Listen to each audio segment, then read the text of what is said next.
After visiting the Smithsonian Museum, what I found to be the most interesting was finding the remains of James Smithson, who was the main donor of the institute. Smithson was the illegitimate child of the first Duke of Northumberland and was born secretly in Paris, and he was eventually naturalized in English, where he went to college studying chemistry and mineralogy. At age 22, he changed his name to James Smithson, his father's surname. Smithson traveled extensively throughout Europe, publishing papers about his findings. Considered an amateur at his field, Smithson maintained an inheritance he acquired from his mother and other relatives. He was never married and had no children. Therefore, when he wrote his will, he left his estate to his nephew, or his nephew's family. If his nephew died before Smithson, then all of his money would go to an educational institute in Washington, D.C., which is where the money later went to create the Smithsonian Museum. Thank you very much.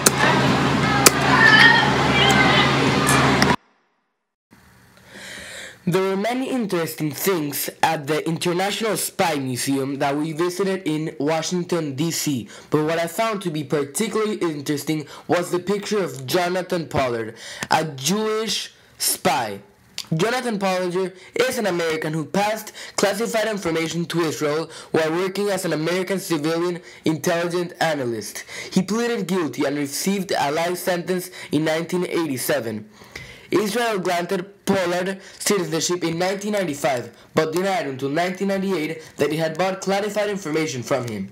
Israeli activist groups, as well as many high-profile Israeli politicians, including Israeli Prime Minister Benjamin Netanyahu, has voiced particularly strong support for Pollard's release, yet he's still not released, but is eligible for parole in 2015. So we as American Jews hope for his release, because he was faced in the debate whether to help his country, America, or help Israel, which is where he's from, since he's, after all, a Jewish American. Thank you very much. The Holocaust Museum.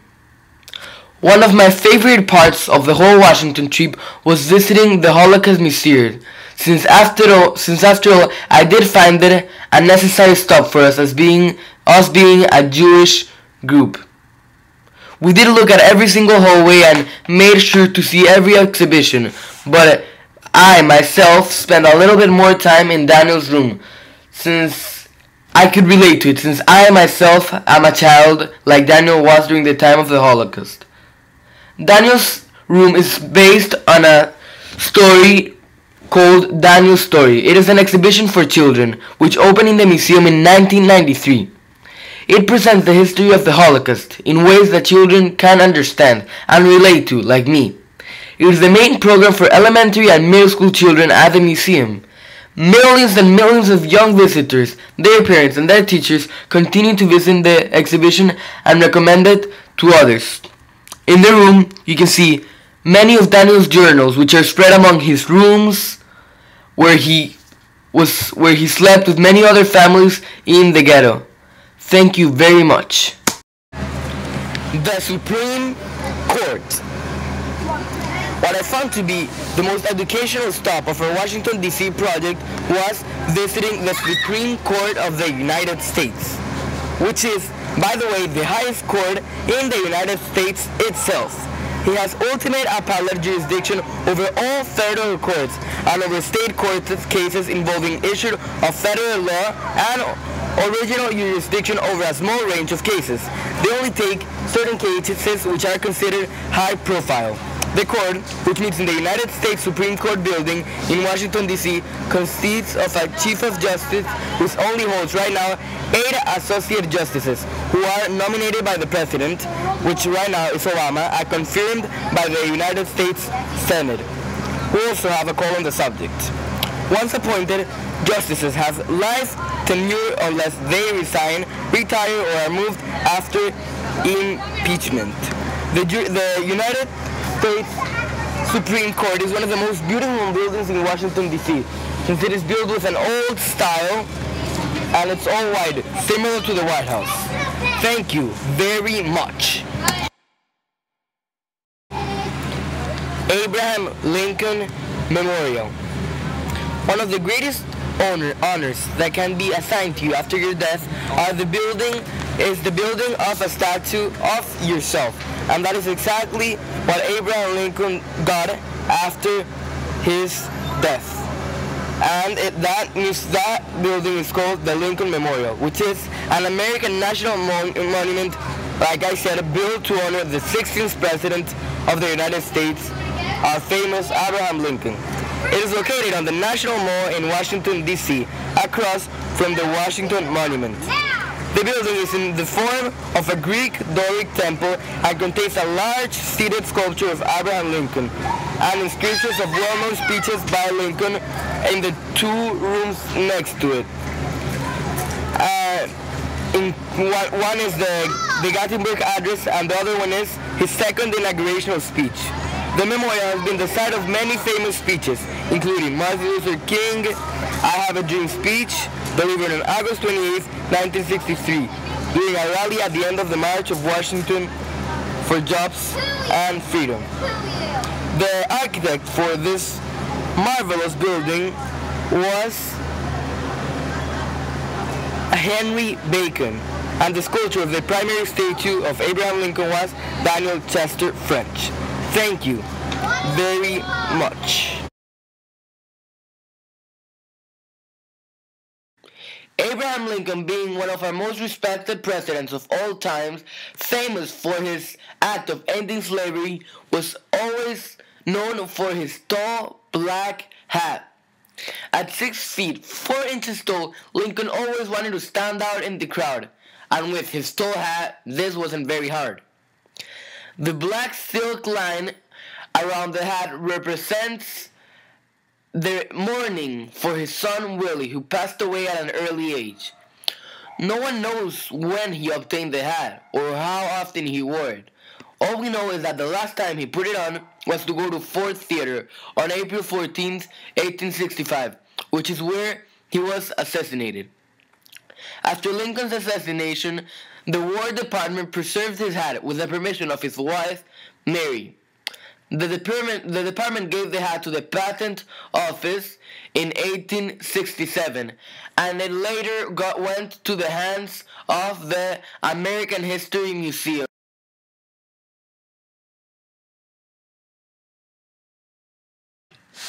Air and Space Museum. Us being in the Air and Space Museum, I found it very appropriate to find about Amelia Earhart, one of our heroes. Amelia Earhart was an American aviation pioneer and author. Earhart was the first female pilot to fly solo across the Atlantic Ocean. She received the U.S. Distinguished Flying Cross for this record. She set many other records. Also, she wrote best-selling books about her flying experiences and also was instrumental in the forming of the 99s. The 99s was an organization for female pilots. Earhart joined the faculty of the Purdue University Aviation Department in 1935 as a visiting faculty member to counsel women on careers and help inspire others with her love for aviation. She was also a member of the National Women's Party and an early supporter of the Equal Rights Amendment.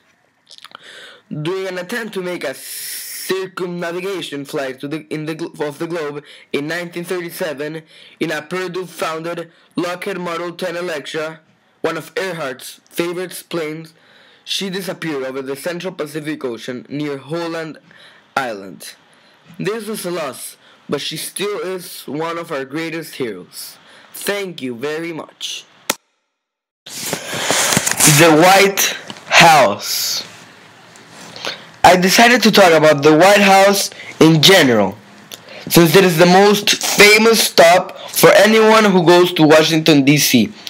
The White House is the official residence and principal workplace of the President of the United States, located on 1600 Pennsylvania Avenue, Northwest Washington, D.C. It has been the residency of every U.S. president since John Adams in 1800s. The house was designed by Irish-born James Hoban and built between 1792 and 1800 of white painted Aquia Creek sandstone in the neoclassical style.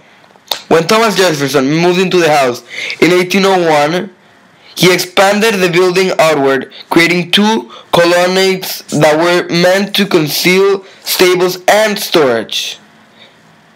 In 1814, during the War of 1812, the mansion was set ablaze by the British Army in the burning of Washington, destroying the interior and charging most of the exterior. Reconstruction began almost immediately, and President James Monroe moved into the partially reconstructed executive residence in 1817. That's pretty much the history of the White House. I hope you enjoy. Thank you very much. The Marine War Corps Memorial. The Marine War Corps Memorial is located in Arlington, Virginia 22209. The memorial is a military memorial statue outside the wall of the Arlington National Cemetery and next to the Netherlands Carillon in Arlington, Virginia, in the United States, of course. The memorial is dedicated to all the personnel of the United States Marine Corps who have died in the defense of their country since 1975. Since 1775. We're talking about a big number of losses for a good cause. The design of the massive sculpture by Felix de Weldon was based on the Ionic photo raising the flag on Iwo Jima, which is, by the way, another name for the memorial, the Iwo Jima Memorial. The picture was taken during the Battle of the Iwo Jima by Associated Press photographer Joe Rosenthal. Thank you very much. World War II Memorial. The World War II Memorial honors the 16 million soldiers who served in the armed forces of the United States of America. The more than 400,000 who died, an immense number, and all who supported the war effort from home. Symbolic of the defining event of the 20th century, the memorial is a monument to the spirit, sacrifice, and commitment of the American people. The Second World War is the only 20th century event commemorated on the national most central axis.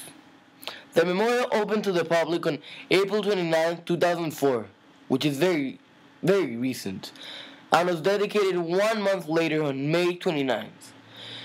It is located on 17th Street between Constitution and Independence Avenues and is flanked by the Washington Monument to the east and the Lincoln Memorial to the west. Yes, it is in a very good location. The memorial is operated by the National Park Service and is open to visitors 24 hours a day. That is a very rare quality. Even 7 days a week. Thank you very much. The Library of Congress. The Library of Congress is the research library of the United States Congress, the de facto national library of the United States of America, and the oldest federal cultural institution in the United States. Located in 4 buildings in Washington, D.C., as well as the Packard campus in Culpeper, Virginia. It is the largest library in the world by shelf space and number of books. The head of the library is Librarian of Congress, currently James H. Billington.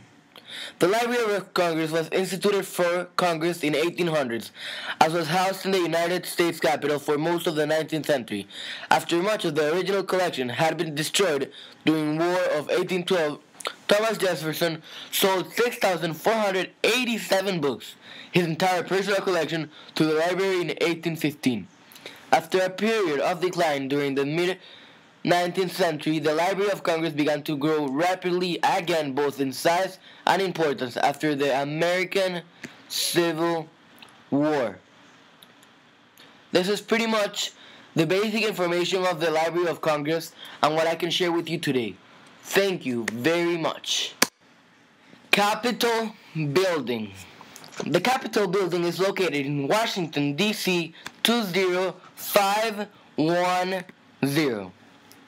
The United States Capitol is the meeting place for the United States Congress, the legislature of the federal government of the United States. Located in Washington, D.C., as I mentioned before, it sits atop a Capitol Hill, at the eastern end of the National Mall. It is surrounded by security guards everywhere, like I noticed with my own eyes. Though it has never been in the geographic center of the federal districts, the Capitol is the region by which the quadrants of the districts are divided and the city was planned. Officially, both the east and the west sides of the Capitol are referred to as fronts. Historically, however, only the east front of the building was intended for the arrival of the visitors and dignitaries. Like the federal building for the executive and judicial branches, it is built in the distinctive neoclassical style, like many other buildings in Washington, D.C. And like the White House, it also has a white exterior. Thank you very much. Martin Luther King Jr. Memorial. The official address of the monument is Washington, D.C., 1964 Independence Avenue, Southwest. This is to commemorate the year of the Civil Rights Act of 1964. Covering 4 acres, the memorial opened to the public on August 22, 2011. Very, very recent. After more than 2 decades of planning, fundraising, and construction, a ceremony dedicating the memorial was scheduled for Sunday, August 28, 2011, the 48th anniversary of the I Have a Dream speech that Martin Luther King Jr. delivered from the steps of the Lincoln Memorial in 1963, but was postponed until October 16th due to Hurricane Irene. Although this is not the first memorial to an African American in Washington, D.C., Dr. King is the first African American honored with a memorial on or near the National Mall and only the 4th non-president to be memorialized in such a way. The King Memorial is administered by the National Park Service. Thank you very much. Thomas Jefferson Memorial. The Thomas Jefferson Memorial is a presidential memorial in Washington, D.C., dedicated to Thomas Jefferson, an American founding father and the 3rd President of the United States of America. The neoclassical building was designed by the architect John Russell, a very famous architect at the time, and it was built by the Philadelphia contractor John McShane. Construction of the building began in 1938 and was completed in 1943. The bronze statue of Jefferson was added in 1947, later on. The Jefferson Memorial is managed like many other memorials by the National Park Service under its National Mall and Memorial Park Division. In 2007, it was ranked 4th on the list of America's favorite architecture by the American Institute of Architects.